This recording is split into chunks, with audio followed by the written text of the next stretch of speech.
नमस्कार, प्रणाम, हर हर महादेव। कैसे माने आप लोग? आप ही सबके छोट भाई छोट बेटा हम सिंगर प्रेम दीवाना अपने ही studio Sharda recording studio Bangalore की धरती से नियर राजगोपाल नगर पुलिस स्टेशन पीनेस कैसेस। जिन भाई को भी संपर्क करना हो संपर्क कर सकते हैं शारदा रिकॉर्डिंग स्टूडियो बेंगलोर।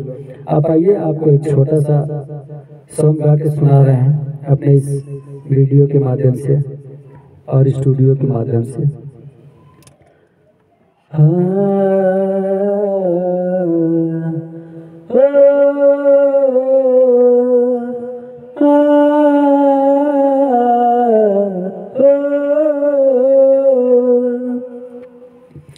भाई सॉन्ग है।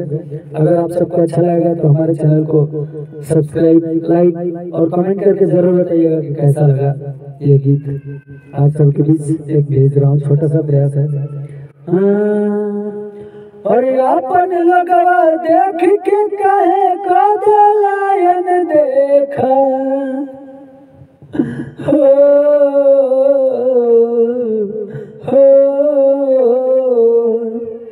अपन लगवा देख के कहे को दलायन देखा।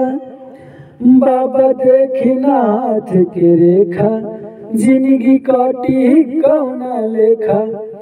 बाबा देखी नाथ के रेखा जिंदगी काटी कौना लेखा।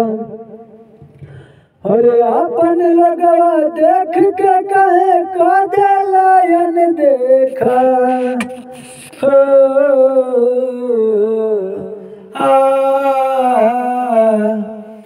अपन लगवा देख के कहे को दलायन देखा।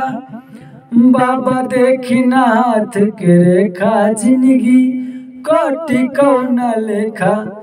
बाबा देखी नाथ के रेखा जिंदगी काटी कौना लेखा। अपन लगवा देख के कहे को दलायन देखा हो अपन लगवा देख के कहे को दलायन देखा। बाबा देखी नाथ के रेखा जिंदगी काटी कौना लेखा। बाबा देखी नाथ के रेखा जिंदगी काटी कौना लेखा।